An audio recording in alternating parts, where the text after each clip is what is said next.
Halo pemerintah, maaf banget kita nggak bisa ngikutin halal dari Kemenak. Karena setahu saya Kemenak itu kan ngurusin banyak agama ya.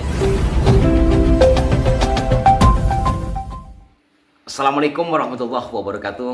Para pemirsa Rahasibalan Channel, kembali saya Muhammad AR menemui Anda dan kembali masih seputar logo halal Kementerian Agama Republik Indonesia dan berbagai hal yang mewarnainya. Barusan saya mendapatkan kiriman video terkait dengan pernyataan Babe Haikal Hasan yang mana ia meminta maaf kepada pemerintah karena ia katanya tidak bisa menggunakan halal versi Kemenak. Halo pemerintah, maaf banget kita nggak bisa ngikutin halal dari Kemenak. Karena setahu saya Kemenak itu kan ngurusin banyak agama ya. Jadi saya bingung nih halal dalam agama apa nih. Jadi mohon maaf nih sekali lagi, yang saya ikutin dan kita umat ikutin halal yang ditetapkan oleh MUI, Majelis Ulama Indonesia. Kenapa emang? Karena itu ranahnya MUI. Jadi MUI buat apa emang berdiri? Itu kan dari pertemuan, musyawarah para alim ulama, cendekiawan, para zu'ama, semua yang datang dari penjuru tanah air, 26 provinsi zaman dulu ya. Ya, 10 orang ulama yang merupakan unsur dari ormas Islam pertamanya dulu, yaitu ada NU, Muhammadiyah, Serikat Islam, Perti, Al-Wasilah, Matlul Anwar, GUPPI, PTDI, DMI, dan Al-Ittihadiyah. Dulu. Lalu 4 orang ulama dari Dinas Rohani Islam. Juga ada Angkatan Darat, Angkatan Laut, Angkatan Udara. Lengkap dia pada waktu itu ya. Polri juga ada. Dan 13 tokoh cendekiawan yang merupakan tokoh perorangan. Nah ini yang mesti kalau saya ya ikutin gitu loh. Dan terus sampai sekarang. Dan kita tahu gitu loh istiqomahnya gitu loh. Lurusnya MUI dalam mengeluarkan fatwa-fatwa. Jadi udah deh, terima kasih aja deh kepada pemerintah telah peduli menghadapkan logo halal. Tapi biarkan kami bebas memilih dong. Dan umat bebas memilih. Kami bebas memilih. Saya juga bebas memilih. Dan saya hanya percaya logo halal yang dikeluarkan MUI. Titik. Suka nggak suka begitu. Wassalamualaikum. Para pemirsa sekalian, apa yang disampaikan oleh Babe Haikal Hasan ini membingungkan dan saya rencananya ingin hubungi beliau langsung karena kebetulan beliau pernah satu grup dengan saya, tetapi nomornya hilang sehingga kawan saya menyarankan untuk mengomentari di Rahasibalan Channel karena video tersebut beredar kemana-mana, khawatir nanti ada yang salah tafsir. Pertama, apakah benar Babe Haikal tidak tahu terkait dengan undang-undang label halal ini? Atau pura-pura tidak tahu, sengaja memframing persoalan kemudian membuat orang bingung sehingga nanti terjadi gesekan-gesekan. Ya ada di antara dua itu. Maka sebenarnya kalau ada nomor kontaknya saya bisa menghubungi beliau langsung, tapi karena tidak ada saya coba urai di sini. Terlepas Babe Haikal memang tidak tahu atau sengaja ingin memframing persoalan biar rame, ada baiknya apabila kita sampaikan. Kebetulan tadi saya juga ada live dalam salah satu kanal YouTube bersama pihak dari Kementerian Agama juga dari pihak MUI. Mungkin memang tidak banyak yang tahu terkait dengan label halal tersebut.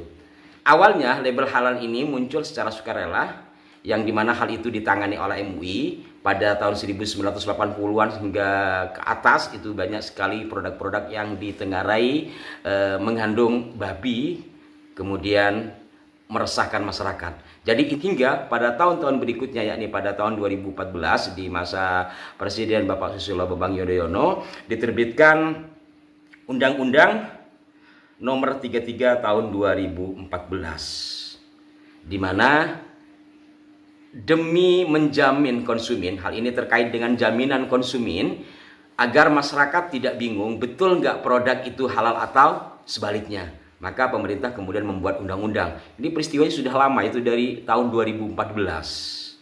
Intinya apa? Bahwa undang-undang tersebut bergulir hingga di masa kepemimpinan Presiden Joko Widodo era yang kedua, di mana menterinya Gus Yakut Khalil Quamas, hal ini menjadi merebak dan nampaknya beliau ingin merealisasikan dari apa yang tertuang pada Undang-Undang nomor 33 tahun 2014 yang kemudian digodok lagi sampai nanti pada masa Pak Jokowi itu masuk di dalam Undang-Undang Cipta Kerja. Intinya sederhananya begini. Jadi kalau Babe Haikal mengatakan mau menggunakan label halalnya MUI, karena jelas kalau MUI itu Islam gitu. Sementara Kemenak itu kan mengurusi banyak agama. Jadi halalnya versi agama yang mana? Kalau mau ngomong begitu ya Bang Haikal sendiri waktu nikah suratnya dari mana? Di KUA kan, KUA pasti kan dari Kemenak. Kalau menggunakan terminologi seperti ini gimana Bang Haikal? Akad nikahnya dulu kan ke sana, tapi ini debat kusir ya. Intinya bahwa jika sebelumnya label halal itu dilakukan secara sukarela, yang pada saat itu adalah MUI memiliki peran yang luar biasa. Pada tahun 2014 dengan diterbitkannya Undang-Undang Nomor 33, maka pemerintah mewajibkan bagi produk-produk yang ada di dalam negeri ataupun yang dari luar negeri masuk ke sini. Untuk apa? Yaitu tadi jaminan konsumen. Nah, ketika sudah masuk undang-undang, otomatis yang memberikan label adalah pihak pemerintah, dalam hal ini Kementerian Agama. Kemudian Kementerian Agama membentuk Badan Jaminan Produk Halal atau BPJPH, yakni badan dibentuk pemerintah untuk melakukan fungsi jaminan produk halal. Nah, apa kaitannya dengan MUI? Kalau sebelumnya itu fokus kepada MUI karena memang itu belum digodok undang-undangnya, tetapi setelah digodok undang-undangnya otomatis beralih kepada pemerintah. Karena apa? Karena ini sudah masuk undang-undang dan otomatis ada konsekuensi hukumnya. Sementara MUI adalah sebuah organisasi yang tidak mungkin memberikan konsekuensi hukum. MUI hanya menetapkan berupa fatwa bahwa barang ini halal atau sebaliknya. Maka ketika diatur kemudian dibuat badan seperti yang saya sebut tadi, otomatis kewenangan ini ada di bawah pemerintah. Tetapi dengan demikian, MUI bukannya sama sekali hilang peranannya dalam sertifikasi halal. Sebab BPJPH menjadi pintu masuk permohonan sertifikasi halal sebuah produk. Setelah itu, pihak lembaga pemeriksa halal atau LPH akan melakukan pengujian dan pemeriksaan kehalalan produk yang diajukan. Hasil dari pengujian dan pemeriksaan tersebut lalu dilaporkan ke MUI. MUI akan mengeluarkan fatwa halal atau tidaknya produk tersebut. Fatwa itu kemudian disampaikan kepada BPJPH untuk kemudian BPJPH mengeluarkan sertifikat halalnya apabila diputuskan oleh MUI halal. Jadi intinya seperti itu, Bang Haikal. Jadi tetap label halal yang dikeluarkan oleh Kementerian Agama itu hasil dari fatwa MUI. Jadi ada orang melapor kepada badan yang membidangi sertifikasi halal tersebut, kemudian ditelaah, hasil telaahnya diajukan ke MUI. MUI kemudian melakukan serangkaian diskusi menelaah dari hasil temuan dari pemerintah tadi, kemudian MUI memutuskan ini produk halal atau tidak. Jika halal maka dinyatakan halal oleh MUI. Nah, yang berwenang untuk memberikan stempel halal adalah pemerintah. Intinya bahwa tetap ada peran MUI di sini. MUI tidak dibuang sama sekali karena untuk penentuan halal atau tidaknya adalah fatwa MUI. Walaupun proses dari awal sampai penstempelan ada pada pihak Kementerian Agama. Kenapa? Karena hal tersebut sudah masuk dalam ranah undang-undang. Mungkin ada baiknya juga kilasan penjelasan dari pihak Kementerian Agama dalam live bersama kami tadi. Kita simak bersama. Label halal itu kewenangan dari penyelenggara jaminan produk halal yaitu BPJPH Kementerian Agama. Baik, nah label ini menandai apakah sesuatu produk itu sudah mendapatkan sertifikat halal atau belum. Sementara sertifikat halal itu sendiri hanya bisa terbit kalau ada ketetapan halal dari MUI. Jadi duduk perkaranya begitu.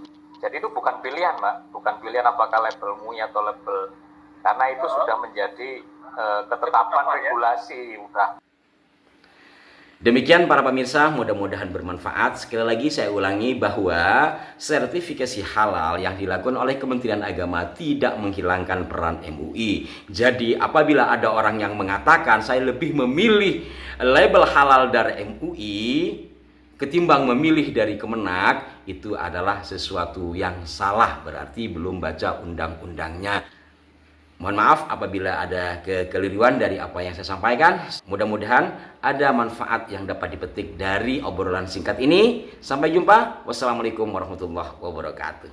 Salam halal.